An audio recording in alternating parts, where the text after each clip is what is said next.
तो फ़िल्म की शुरुआत होती है और हमें फिनिश और उसके चेले एंडी को दिखाया जाता है, जो कि एक जायंट पिग को पकड़ने के लिए आए होते हैं। वो पिग जो है वो बहुत ज़्यादा बड़ा होता है और लोगों की फसलें तबाह कर रहा होता है। लोग उससे बहुत ज़्यादा परेशान होते हैं। इतने बड़े पिग के सामने आने के बावजूद भी बहादुर फेंटी जो है वो डरता नहीं और अपने साथी से कहता है कि मैं तो गाँव वालों के लिए हीरो हूँ और मैं अपनी पोज़ीशन बढ़ाने के लिए अब इसे भी पकड़ कर ही रहूँगा। अब वो अपना वेपन लेता है और उस पिग के ऊपर हमला करना शुरू कर देता है, लेकिन वो पिग तो बहुत ज़्यादा बड़ा था और इस छोटे वेपन से उसको कुछ भी नहीं होने वाला था। एंडी भी अब पिग क्या है वो फिनिश की मदद के लिए आगे बढ़ता है। वो अपना नेज़ा लेके आता है और जब उसकी मदद करने लगता है तो जो नेज़ा है वो पिग की नाक के अंदर चला जाता है, जिससे उसको जाग आ जाती है और वो एंडी के ऊपर ही हमला कर देता है। अब वो एंडी को मारने ही वाला होता है, लेकिन फिनिश जो है वो सामने आ जाता है। फिनिश उसको रोक ही रहा था, लेकिन वो उसको रोक ना पाया। पिग जो है वो अपने थोड़े ही ज़ोर से उसको उछाल देता है ऊपर की तरफ और वो उसके ऊपर बैठ जाता है। अब एंडी ने फिनिश की तरफ रस्सी फेंकी ताकि वो पिग को कंट्रोल करे। अब पिग जो है वो अगले ही पल उड़ने लगा था। उसके पर निकल आए और वो बहुत ज़्यादा उड़ने लगा। फिनिश ने उसी रस्सी से उसके पैरों को बांध दिया और उसको कंट्रोल कर लिया और अपने गाँव में ले गया। जब गाँव वालों ने देखा कि इतने बड़े पिग को भी फिनिश ने अब कंट्रोल में कर लिया है, तो गाँव वाले फिनिश के नारे लगाने लगे। इसी गाँव के अंदर एक बाबा यागा नामी एक जादूगरनी भी रहती थी। वो आती है और वो फिनिश से कहती है, अगर तुम्हारे अंदर इतनी ताकत है तो मेरी मदद करो। वो कहती है, अपना टैलेंट जो है वो साबित करके दिखाओ। मेरे घर के सामने बहुत बड़ा पत्थर आ गया जिसे पानी आगे नहीं जा रहा। अगर तुम वो पत्थर हटा दो तो मैं तुम्हारा टैलेंट जो है वो मान जाऊंगी। फिनिश कहता है कि मैंने तो इतने बड़े बड़े काम किए और तुम इतना सा काम कह रही हो। फिनिश जो है वो अपनी बहादुरी के किस्से सुनाने लगता है, लेकिन बाबा यागा कहती है कि क्या पता इसमें कितनी बातें सच हैं और कितनी झूठ। अब सब लोग जो है फिनिश पे बहुत ज्यादा हंसने लगे। फिनिश को बहुत गुस्सा आया, वो अपने घर चला गया। बहुत ज्यादा चीजें जो है वो तोड़ने फोड़ने लगा क्योंकि वो अपनी इंसल्ट बर्दाश्त नहीं कर रहा था। उसे अब कुछ ऐसा करना था जिससे सब लोग उसकी वाह वाह करें। एंडी कहता है, हाँ एक रास्ता है। वो कहता है, सामने जो टावर नजर आ रहा है वहाँ पे सुना जाता है कि एक मॉन्स्टर ने एक खूबसूरत लड़की को कैद किया हुआ है। वो लड़की कोई आम लड़की नहीं बल्कि एक शहजादी है। वो कहता है, अगर आप उस मॉन्स्टर को मार के उस शहजादी को बचा लें तो आपके किस्से जो है वो पूरी दुनिया में मशहूर हो जाएंगे। बस फिनिश ने इरादा कर लिया उस मॉन्स्टर को मारने का और रात होते ही उस शहजादी को बचाने के लिए अपने दोस्त एंडी के साथ निकल पड़ा। लेकिन फिनिश अपने दूरबीन से देखता है कि वहाँ बहुत सारे लोग पहले ही मौजूद हैं जो कि शहजादी को बचाने के लिए आए हुए थे, लेकिन उन्हें नाम का कोई भी शौक नहीं था, बल्कि उनको शौक था तो शहजादी का या फिर उसकी दौलत का। अब ये लोग आपस में बात करते हैं। वो लोग कहते हैं कि मॉन्स्टर को हम सब मिलकर मारेंगे, लेकिन शहजादी कौन लेगा। तभी फिनिश बताता है कि मुझे शहजादी का कोई लालच नहीं है, शहजादी मेरी नहीं हो सकती। फिर वो कहते हैं कि सुबह होते ही हम उस मॉन्स्टर को मार देंगे। फिनिश अपने साथी के साथ साइड पे जाता है और उसे कहता है कि मैं तो सुबह होते तक इंतजार नहीं कर सकता और मैं तो उस मॉन्स्टर को अकेला मारना चाहता हूँ। इसीलिए वो रात होते ही मॉन्स्टर को मारने के लिए अंदर चला जाता है। वो टॉवर की खिड़की से अंदर जाता है। वो उसके अंदर जाते ही उसे खूबसूरत सी वही शहजादी नजर आ गई। शहजादी उसे कहती है कि तुम भी यहाँ मरने के लिए आ गए, लेकिन फिनिश कहता है, नहीं मैं तुम्हें बचाने के लिए आया हूँ। ये बात सुनते ही लड़की जो है आगे की तरफ भागना शुरू कर देती है, लेकिन फिनिश जो है उसको बचाने के लिए उसका हाथ पकड़ लेता है। वो लड़की अपना हाथ छुड़वा कर टॉवर के पीछे चली जाती है। तभी पीछे से एक बहुत खतरनाक सांप आ जाता है जो कि फिनिश के ऊपर हमला कर देता है। फिनिश भी उसका मुकाबला करता है, लेकिन मुकाबला करते करते ही फिनिश को पता चलता है कि ये कोई आम सांप नहीं है बल्कि उसी मॉन्स्टर की दुम है जिसको मारने के लिए वो यहाँ पे आया था। अब फिनिश उससे लड़ता है बहुत ज्यादा और वो मॉन्स्टर भी उससे लड़ता है, लेकिन लड़ते लड़ते फिनिश जब हार जाता है तो उस मॉन्स्टर की दुम जो है उसको पकड़ लेता है और उसके मुंह को चीरने लगता है, लेकिन वो मॉन्स्टर उसके ऊपर अपना जो एसिड है वो फेंक देता है। इससे फिनिश की आंखें चली जाती हैं। अब अंधा होने के बाद भी फिनिश जो है वो हार नहीं मानता और अपने पाँव की मदद से अपना वेपन जो है वो ढूंढ लेता है और उसके जरिए ही चीजों को तोड़ने फोड़ने लगता है। वो मॉन्स्टर के ऊपर हमला करने की कोशिश करता है, लेकिन मॉन्स्टर तो वहां से गायब हो चुका था। हमला कर करके टॉवर को तोड़ देता है फिनिश। अब वो टॉवर टूटने की वजह से इतना शोर होता है कि वो सारे साथी जो कि उस शहजादी को बचाने के लिए आए हुए थे वो भी उठ जाते हैं। जो वो सब लोग टॉवर पे आते हैं तो देखते हैं कि हर तरफ मलबा ही मलबा है, ना ही तो शहजादी है और ना ही वो मॉन्स्टर। वहां पे तो सिर्फ फिनिश ही था। एंडी को जब पता चलता है कि फिनिश फिनिश की आंखें चली गई हैं तो वो उसको लेकर उसके घर छोड़ देता है। फिनिश बहुत ज्यादा गुस्से में था, एग्रेशन में था, क्योंकि उसकी आंखें जो हैं वो चली गई थी। उसकी ये हालत एंडी से देखी नहीं जा रही थी और वो बाबा यागा के पास जाता, उसकी मदद के लिए उसने सब कुछ बाबा यागा को बताया कि किस तरह एंडी की जो आंखें हैं वो चली गई, लेकिन बाबा यागा पे कोई असर नहीं होता। वो कहती है कि उसने मेरी मदद नहीं की तो फिर मैं उसकी मदद क्यों करूं। ये बात जब फिनिश को पता चलती है तो वो बहुत ज्यादा उदास हो जाता है। वक्त गुजरता रहा, एंडी ने भी बहुत कम कर दिया था उसके पास आना। वो अपने काम सारे इसी तरह किया करता था, बाहर जाकर फल भी लेके आता था, लेकिन रास्ते में ही बच्चे उसके फल चुरा लिया करते थे क्योंकि उसे नजर तो आता नहीं था। अब उसके पैसे भी खत्म होने लगे थे। एक दिन जब एंडी उसके घर आया तो फिनिश उसे कहता है कि तुम्हारे लिए मेरे पास कोई काम नहीं है और तुम चाहो तो अपना काम ढूंढ सकते हो। अब एंडी भी वहाँ से चला जाता है। दिन गुजरते रहे, फिनिश के सारे पैसे जो है वो खत्म हो गए थे। अब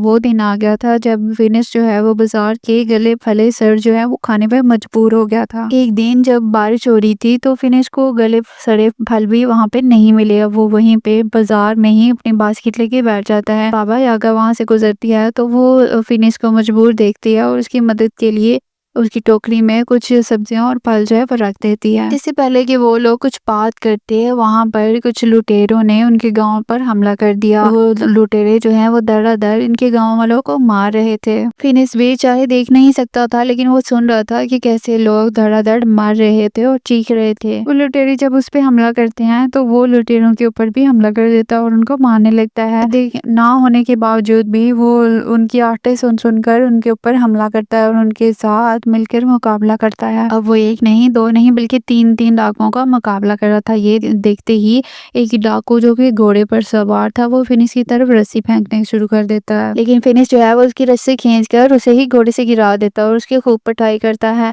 अब डाकुओं ने पीछे से फिनिश को हमला किया और उसे मार गिराया। जब उसे होश आता है तो वो एक जहाज में था, उसकी गर्दन और हाथों को एक लकड़ी में कंट्रोल किया हुआ था, यानी कि बंद किया हुआ, और दिखाया गया कि उसी जहाज में बाबा यागा और गांव के और लोग भी थे। कुछ देर बाद एंडी भी वहां पे आ जाता है जो कि आजाद घूम रहा था। बाबा यागा ने उसे कहा कि तुम आजाद कैसे। एंडी ने उसे बताया कि मैंने उन चोरों से कहा है कि मैं तुम लोगों का साथ दूंगा और इसके साथ साथ मैं तुम लोगों पे नजर भी रखूंगा, इसलिए मैं आजाद घूम रहा हूँ। एंडी उन चोरों का एक चिराग भी लेके आता है। वो चोरों का चिराग जो है वो चोरी करके लाता है और उनसे कहता है कि मैं इस चिराग से पैसे कमाऊंगा, और उस चिराग को रगड़ने लगता है। अब उस चिराग में से एक जिन निकल आता है जो उसे देखकर सब लोग डर जाते हैं, यहाँ तक कि एंडी भी डर जाता है। वो ऊपर से एक डाकू नीचे आता है, वो जिन उसको पंच करता है, दोबारा ऊपर ही उसको फेंक देता है। इसके बाद चिराग का जिन पूछने जाता है एंडी से कि तुम्हारी ख्वाहिश क्या है, तुम मुझे बताओ ताकि मैं तुम्हारी ख्वाहिश जो है वो पूरी करूं। लेकिन एंडी उसे कहता है कि तुम चिराग के अंदर दोबारा से वापस चले जाओ। वो जिन जो है वो चिराग के अंदर वापस चला जाता है। जिन के अंदर जाते ही एंडी के गले पे एक डाकू जो है वो चाकू रख देता है और उससे अपना चिराग जो है वो वापस ले लेता है। कुछ देर बाद दिखाया जाता है कि ये लोग अरब पहुंच गए हैं। अब डाकुओं ने इन लोगों को बेचने के लिए वहां बांध दिया था। वहां से एक नकाबपोश आदमी गुजरा जिसने यागा, बाबा और एंडी और साथ में फिनिट को भी खरीद लिया। अब वो उनको अपने महल में लेके आता है और वो महल में आके हैरान हो जाते हैं। ये बहुत बड़ा महल था और वहाँ पे रोबोट जो है वो काम कर रही थी। ये बहुत पुराना जमाना था लेकिन बहुत जदीद टेक्नोलॉजी के उसने रोबोट बनाए हुए थे। उस अमीर आदमी ने अपने चेहरे से नकाब उठाया और कहा कि हैरान मत हो, मैं एक साइंटिस्ट हूँ और ये रोबोट मैंने ही बनाए हैं। वो कहता है मैंने और भी इतनी सारी मशीनें बनाई हैं जिनसे इंसानों का भला हो सके और उनका काम जो है वो आसान हो सके। फिनिश भी यहाँ पे उसको एक ये बात बताता है कि वो एक बहुत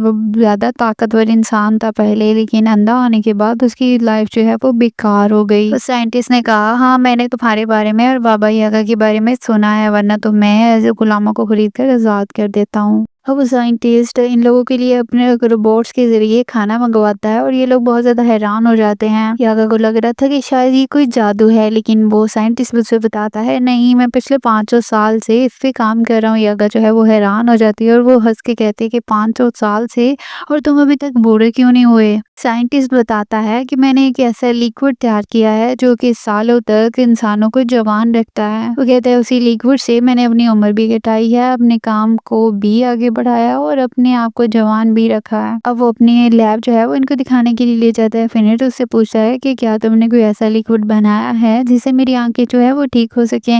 वो कहता है ऐसा लिक्विड तो नहीं, लेकिन तुम्हारे पास मेरे पास कुछ और है तुम्हारे लिए जो कि तुम्हारी आँखों को सही कर सकता है। वो फिर एक ग्लासेस देता है उसको और उसकी आँखें जो है लगाते ही उसको नज़र आना शुरू हो जाता है। अब उसे सारा कुछ नज़र आने लग गया था तो वो बहुत ज़्यादा खुश हो जाता है। साइंटिस्ट उसे कहता है कि साइंस के ज़रिए कुछ भी करना पॉसिबल है। साथ ही साथ वो बताता है कि जो लोग जादू करते हैं और वो दुनिया को नुकसान पहुँचाते हैं और उनका जादू खत्म करने के लिए मैंने एक मशीन भी बनाई है। एग्जाम्पल के लिए वो चिराग लेता है, वही वो जो उनके पास था यानी कि डाकुओं के पास था, वो उस चिराग को लेता है। यागा ने उसको मना भी किया कि तुम मुझसे दूर रहो, लेकिन वो आदमी नहीं डरता और फिर भी उस चिराग को घिस देता है और वहाँ से जो उसका जीन था वो निकल आता है। और फिर उसने अपनी मशीन जो है वो ऑन कर दी और वो जीन जो है वो घूमते घूमते उस मशीन के अंदर चला गया और उसमें से लिक्विड निकल गया जो कि साइंटिस्ट ने अपने पास रख लिया। रात होते ही साइंटिस्ट को पता चलता है कि यहाँ दूर ही पहाड़ियों में कुछ इस तरह का मॉन्स्टर है कि जो इंसानों को मार गिराता है।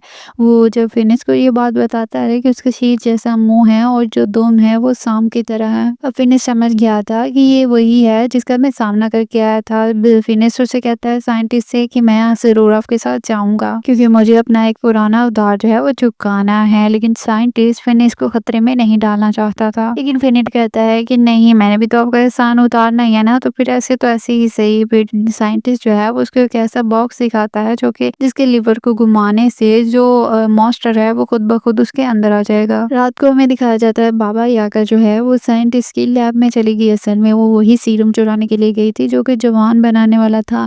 अब वो साइंटिस्ट उसे देख लेता है और कहता है कि अगर तुम लोग मॉन्स्टर को पकड़ने में कामयाब हो गए तो इस सीरम का कुछ हिस्सा मैं तुम्हें भी दे दूंगा। सुबह जब ये उठते हैं तो साइंटिस्ट ने अपना गोल घूमने वाला इनको जहाज भी दिखाया और ये उस टाइम की बहुत अच्छी क्रिएचर्स थी तो जो कि उस टाइम की बहुत अच्छी इजाद थी जो कि हवा में भी उड़ सकती थी। उसे कहा इसके ज़रिए वो कुछ ही देर में बहुत लंबा जो रास्ता है वो तय कर लेंगे। साइंटिस्ट ने कहा कि वो मॉन्स्टर मुझे मरा हुआ नहीं बल्कि जिंदा चाहिए। अब साइंटिस्ट फिनिश का हथियार भी देते हैं और वो कहते हैं कि मैंने तुम्हारे हथियार को बहुत जदीद बना दिया, उसमें से बहुत जदीद किस्म की चीजें निकलती थी। अब फिनिश जो है वो बहुत ज्यादा खुश हो जाता है। ये लोग प्लेन पे बैठते हैं और जल्द ही वो उस पहाड़ी तक पहुंच जाते हैं जहाँ पे मॉन्स्टर था। काफी देर ढूंढने के बाद फिनिश को उस मॉन्स्टर के निशान मिल जाते हैं जिसके निशान जो हैं वो एक गार की तरफ जा रहे थे और वो गार के सामने अपना वही बॉक्स रख देता है जिसमें उसने मॉन्स्टर को कैद करना था। अब वो गार के अंदर जाता है और मॉन्स्टर से लड़ने लगता है। मॉन्स्टर भी उसको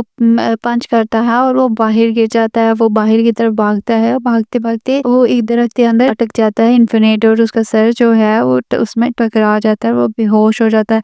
अब मॉन्स्टर भी बाहर आ चुका था। मॉन्स्टर के बाहर निकलते ही बाबा यागा उस बॉक्स की चैन जो है बटन जो है वो दबा देती है। उस बॉक्स का बटन दबा देती है और वो मॉन्स्टर को पकड़ लेते हैं। उसमें से काफी सारी चैन्स निकलती हैं और वो मॉन्स्टर जो है वो अंदर चला जाता है। अब बाबा यागा ही दोबारा से उसका लीवर दबाकर उस बॉक्स को बंद कर देती है। अब फिनिट को भी कुछ देर बाद होश आ चुका था। अब ये लोग वापसी के रास्ते पे चल पड़े। सफर काफी लंबा था, रात को रात हो जाती है और ये रास्ते में ही सो जाते हैं। फिनिट जो है वो उठ जाता है और फिनिट को उस बॉक्स में से किसी लड़की की आवाज सुनाई देती है। वो पिंजरा खोलने के लिए जाता है लेकिन बाबा यागा उसको मना करती है। जब उस बॉक्स को खोलता है तो वो क्या देखता है कि उसमें वही शहजादी बैठी हुई है जो कि मॉन्स्टर के पास थी। इसका मतलब था कि बाबा यागा कहती है कि इसका मतलब है कि वो मॉन्स्टर ही शहजादी है। यागा बाबा उसे कहती है फिनिट उसे बाहर मत निकालना क्योंकि वो नुकसान दे सकती है हमें। लेकिन फिनिट जो है उसको काफी शहजादी पसंद आ गई थी तो वो उसको निकालना चाहता था। इससे पहले कि वो शहजादी को बाहर निकालता, हाथ पकड़ के बाबा यागा उसको धक्का देती है और अपना लीवर दबा देती है, उस बॉक्स को बंद कर देती है। अब उस शहजादी के साथ साथ फिनिट भी उसी बॉक्स के अंदर दब जाता है। बॉक्स के अंदर दिखाया जाता है हमें कि फिनिट को वो लड़की अपना हाथ नहीं पकड़ाती। वो कहती है कि मुझ पे एक कर्ज है कि जब भी मुझे कोई पकड़ता है मतलब कि हाथ लगाता है तो मैं उस मॉन्स्टर में बदल जाती हूँ। लेकिन वो कहती है कि मैं बुरी नहीं हूँ, ना ही मैं किसी को नुकसान पहुंचाना चाहती हूँ जब तक कि कोई मुझे नुकसान ना पहुंचा दे। वो कहती है कि मेरी वजह से किसी को नुकसान ना हो इसीलिए मैं दूर पहाड़ों पे रहती हूँ। और वो कहती है कि कहीं भी इंसान जो है वो मुझे जीने ही नहीं देते। लेकिन नेक्स्ट सीट में हमें दिखाया जाता है कि वो साइंटिस्ट को दिखाया जाता है जो कि एक किसान की बिल्ली लेके आ जाता है और वो किसान उसको कहता है कि ये बिल्ली हमें कोई नुकसान नहीं देती बल्कि रात को जगमगाती है और हमारा घर जो है वो रोशन हो जाता है।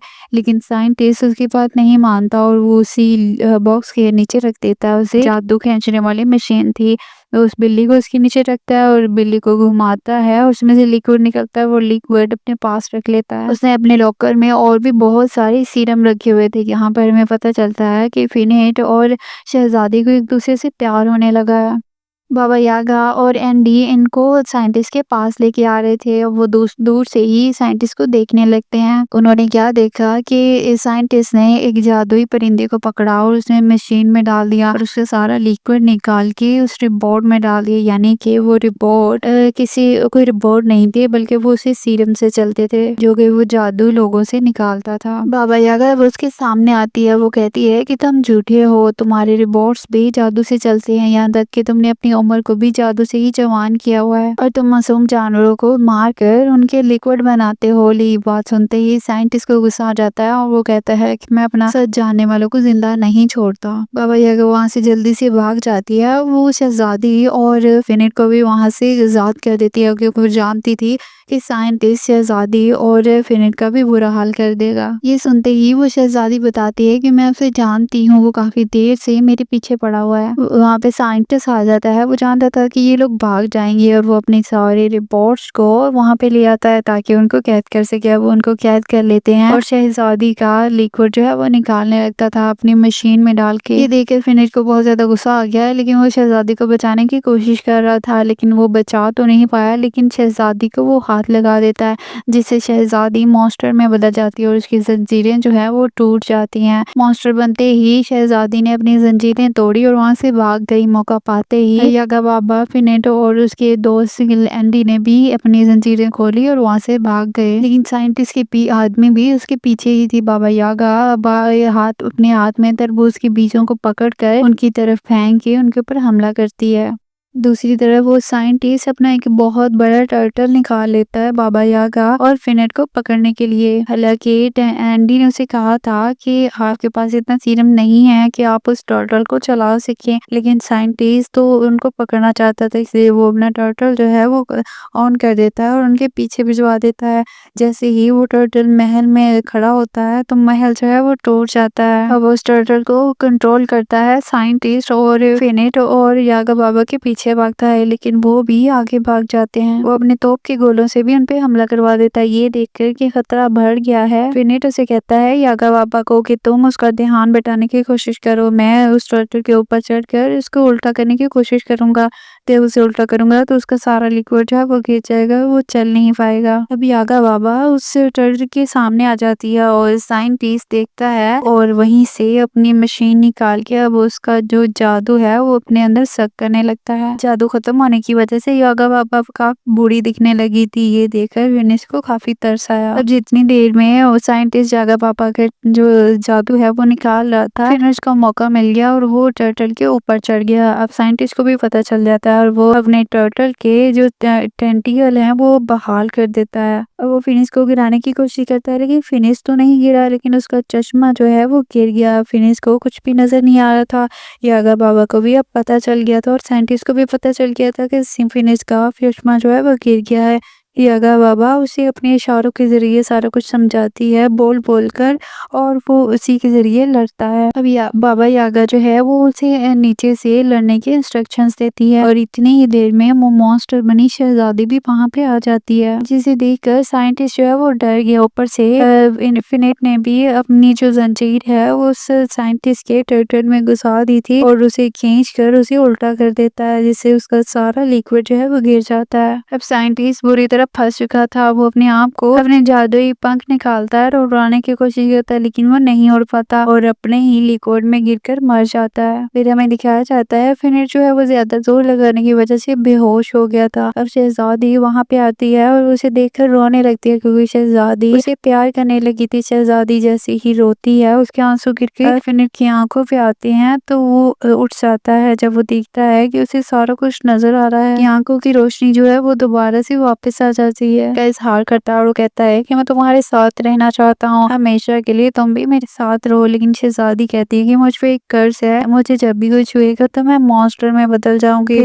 फिनिश जो है वो उदास हो जाता है और अपने साथियों के साथ अपने गाँव वापस आ जाता है। फिर डब्बी भी शहज़ादी के ख्वाबों में था और जहाँ पे हमें दिखाया जाता है कि बाबा यागा जो है वो जवान होने का सीरम बना रही होती है, कोई काश उसे कोई रेसिपी मिल जाए।